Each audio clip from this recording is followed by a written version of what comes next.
सभी लोगों के सभी भक्तों। एक पत्र हमको मिला कि गुरुजी मैं हिंदू हूं और क्रिश्चियन लड़के को पसंद करती, वो भी 8-9 साल से पसंद करता है, वो हिंदू बनने को तैयार है।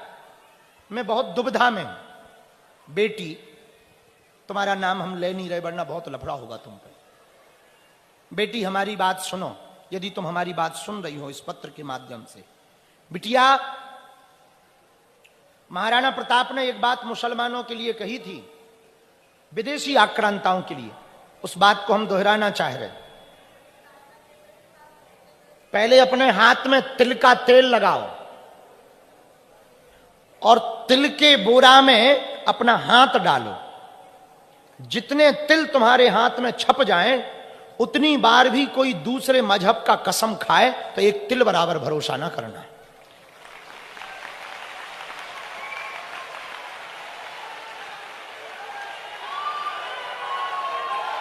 ये हम कहेंगे, ये वाला पत्र, हम ये नाम मोड़ रहे हैं, ये वाला पत्र आप माइक पर, कैमरे पर भी दिखाएं। ये पत्र हमको जिसने भी भेजा, हम कहेंगे बेटा हमारी प्रार्थना है ऐसी भूल तुम मत करना। हिंदू मर गए क्या? जो तुम रविवार को जाने के लिए तैयार हो रही हो जगत जननी, नक्कटू।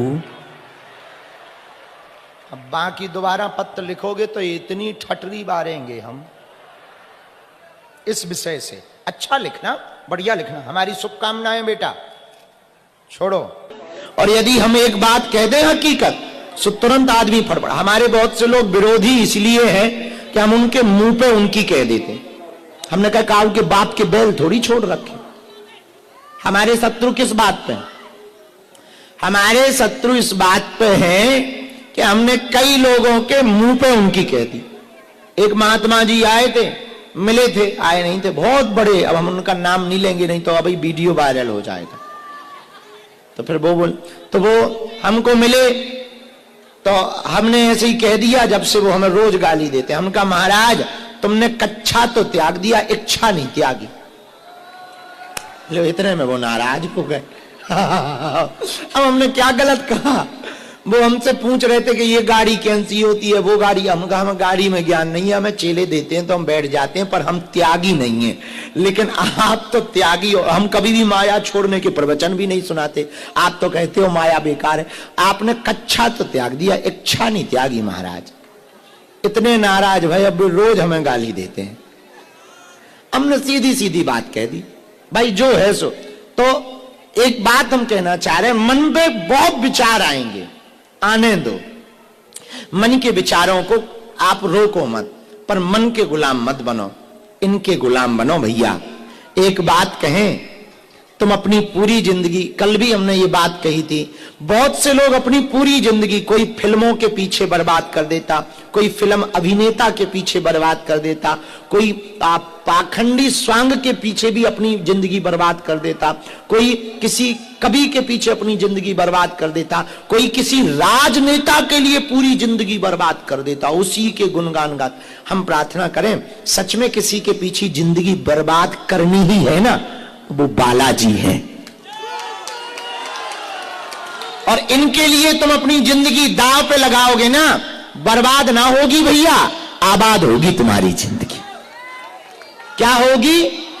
आबाद होगी। इनके पीछे यदि तुम अपना जीवन लगाओगे तो आप एक बात मान लो भैया, बहुत विनयता पूर्वक अपनी बुद्धि को ठीक करना है तो बुद्धि की शुद्धि तो बार बार, जैसे घाट पर पनिहारनी माताएं पानी निकालती हैं तो पत्थर की जो पाट पड़ी रहती उस पर रस्सा डालती है। पत्थर बहुत कठोर होता है, पत्थर में निशान बनाना बहुत कठिन होता, लेकिन बार बार कोमल सी रस्सी को, रज्जू को, रस्सी को बार बार जब निकाला जाता तो पत्थर पर भी निशान पड़ जाते। जब बार बार रस्सी से पानी निकालने पर कठोर पत्थर में निशान पड़ सकते हैं, तो बार बार भगवत सिमरन करने से, बार बार भगवान की कथा सुनने से तुम्हारे दिल पर भी तो निशान पड़ सकता है भक्ति का। हमसे लोग पूछते कि 21 बार ही क्यों बुलाते, आपके पास तो शक्ति शक्ति है, एक ही बार में शक्ति भेज के काम कर दो। हम कहे भैया एक ही बार में कर देंगे, वो लौट को बब्बाजू को ना पूजेगा।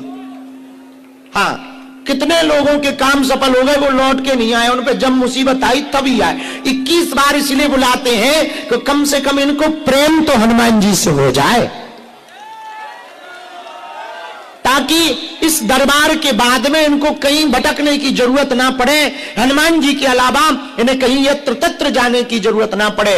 तो भैया बार बार रसरी आवत जायते सिल पर परत निशान, करत करत अभ्यास के जड़ मति होत सुजान। बार बार रस्सी डालने से जब पत्थर पर निशान पड़ सकते हैं, तो बार बार बार बार बार बार बार बार भगवान की कथा सुनने से, बालाजी के दर्शन करने से तुम्हारे दिल में भी बालाजी की भक्ति प्रकट हो सकती है। पत्थर से ज्यादा कठोर तो तुम्हारा मन है नहीं, पत्थर से ज्यादा कठोर तो तुम्हारा दिल है नहीं। तो भैया एक बात हम बहुत विनम्रता पूर्वक सबको कहना चाह रहे, तुम्हारे मन में, तुम्हारी चित्त में बालाजी चिपक जाएंगे ना, हम बहुत दावे के साथ कह सकते हैं तुम्हें कहीं भटकना नहीं पड़ेगा, कहीं भटकना नहीं पड़ेगा। सभी रोगों की एक दवाई, राम कृष्ण भजो भाई, एक दवाई है बालाजी का नाम। कली काल का एक सहारा है हनुमान जी। पता है हनुमान जी कलयुग के राजा हैं। कौन है? बोलो बोलो। कलयुग के राजा हैं हनुमान जी। राम जी जब जाने लगे तो राम हनुमान जी को राजा बना के गए कि तुम कलिकाल के राजा हो, सब देवताओं की पूजा होगी पर हनुमान जी की सबसे ज्यादा कलिकाल में पूजा होगी। इसलिए गांव में कोई मंदिर ना मिले, हमारे भाई साहब जरूर मिल जाएंगे। हाँ, और अद्भुत बात, इतने सरल देवता हैं, इनके नाम भी अपने आप बन जाते हैं। पीपल में भाई बरा में हनुमान जी को सिंदूर लगा दो, थोड़ी सी नोक निकल आवे, सिंदूर लगा दो, लो हनुमान जी प्रकट है। बोले कौन? बोले बरा वाले हनुमान। और किसी पत्थर में थोड़ा मुख दिखाई पड़े, सिंदूर लगा दो, लो हनुमान जी प्रकट हो गए। बोले कौन? बोले पठा वाले हनुमान। कितने सीधे, सबसे सरल। इसलिए क्योंकि ये कलयुग के कौन है?